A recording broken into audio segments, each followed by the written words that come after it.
What we need is a special guest, someone who knows what it's like to play in a local derby against Norwich. He is one of Ipswich Town's greatest ever players. Would you please give it up? It's only Johnny Wark!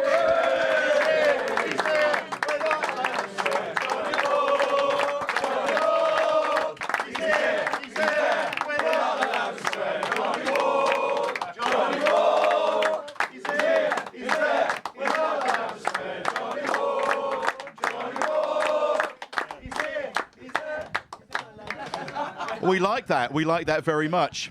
Did any of you guys watch it on the TV? Did you see the game? Were you in a bar somewhere, Walkie, watching that? I was in a bar in Tenerife. Yeah. There's a shock. Yeah. And I wasn't happy because, I thought they're going to get an equaliser, blah, blah, blah.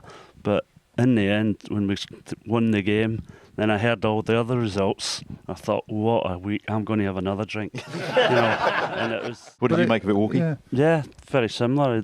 For an hour, they were well on top, and then they made the changes, and we sort of went on top and scored the goals. And the goals were, the last goal I thought was fantastic.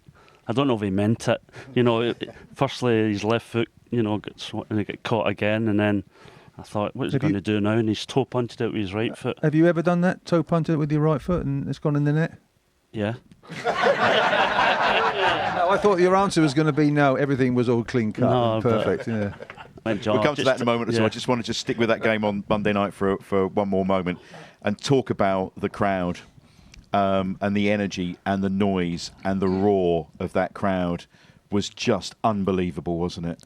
I've not heard it like that, as I said earlier, for a long time. But at the end of the game was as good as since our day. You know what I mean? Not giving it that, but I just think when it's like that, the whole place is buzzing, everybody's happy, and let's hope there's more of it. And also Connor Chaplin. I think we have to mention Connor Chaplin breaking the world record there to get Forrest Gump. Yeah. Run, Forrest.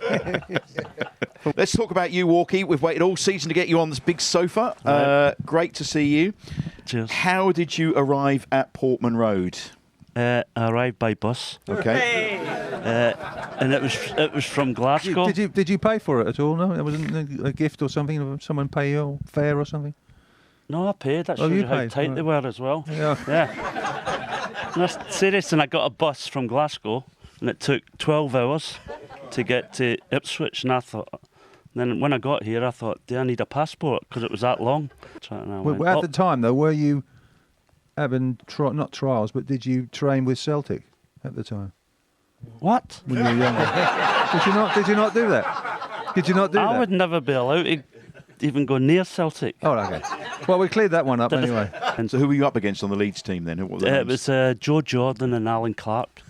So 10 minutes into the game, they had Billy Bremner, Johnny Giles, Norman Hunter, Madeley, famous team, all hard as nails. 10 minutes into the game, Joe Jordan, who I was a friend with later on, a teammate, he headbutts me. I thought, welcome to the big time, you know what I mean? Whoa. And then the other one, but the worst one between the two of them was Alan Clark. Alan Clark kept elbowing me in the face and spat in my face. And I couldn't handle it. I was only 17. I'm glad Big Hunter's beside me. And Big Hunter went up to me and says, you do that again, I'm going to break your effing back.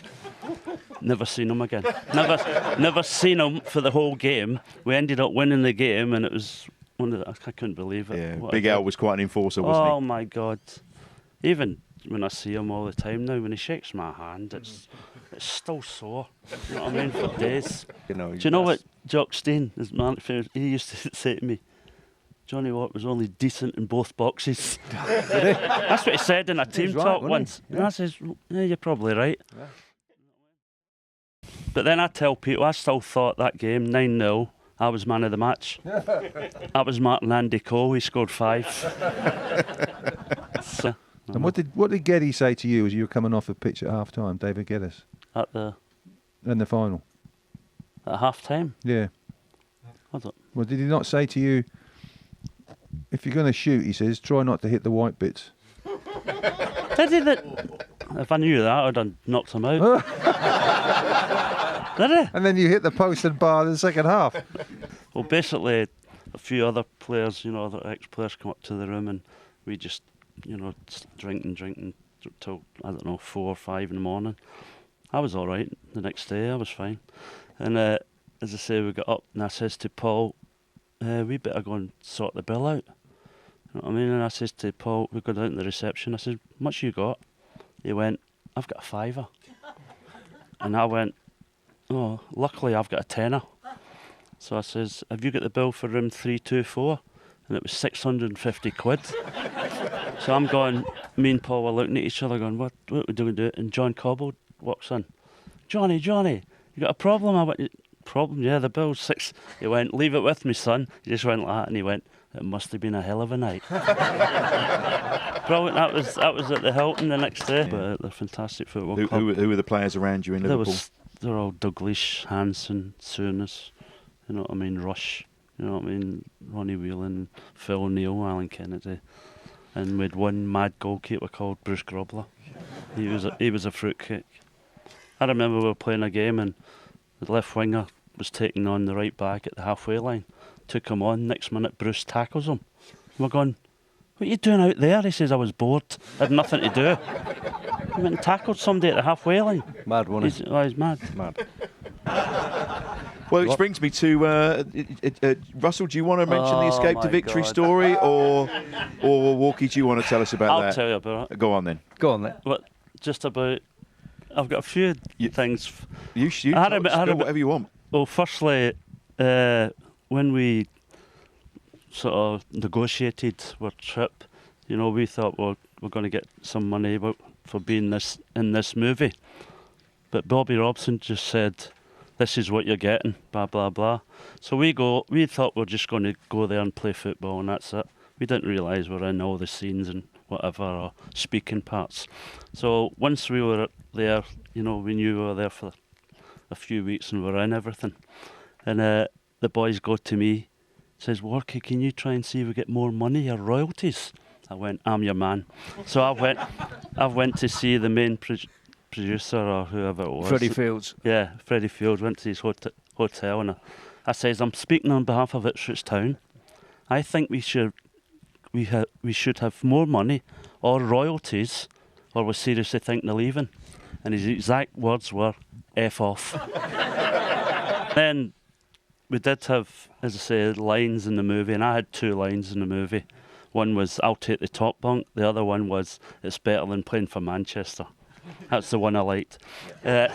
So basically, it was not to, I don't know, a couple of months after we'd finished and all that, and we went to the premiere. It was at the Gaumont, I think it was, and I was sitting, a few of the boys all went to watch it, and I was sitting with Gatesy in Brazil, who went in the movie, but they went, and I said, this is my bit when I'm speaking 2 lines, and it goes, and I go, that's not my voice.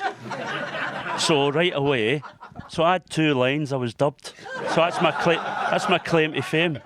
And in that third spell, Yeah. you got a red card against Norwich. This is. Yeah, take us through that. That was Darren Eady. Yeah. Anybody would kick Darren Eady, Yeah, didn't it? Darren Eady, I thought he was about 12. I was slightly older. And I actually tried to get him in the first half, but I was that late, I got him in the second. No, it was like, honest, it was... And there were a lot of pictures on social media, one with Fabio Wardley with blood all over his face, and one of you, Butch, with blood all over your head. So a lot of people were comparing the 2 battles. A couple of warriors, it said on many social media posts. More like a couple of idiots, really. Yeah. We're out of time. Walker, you're going to have to come back. We're going to have to get you back for part 2. you mean in the Premiership? When we're in the Premier League, yep. You're on. We'll get you back in the Premier League. There are only 2 other people that have had that honour. One is George Burley, the other is Pat Gobbold. So you're in high esteem being asked back again. Up there with Pat and just George. have to say that Pat is out of hospital now. She went in. Yeah. She went in, so she's back now. Great. Yeah. If you're watching, Pat, we love you lots. Send you all the very best. Thanks for coming on the show. Really good to see you. Give him one more big round of applause. Johnny Wark!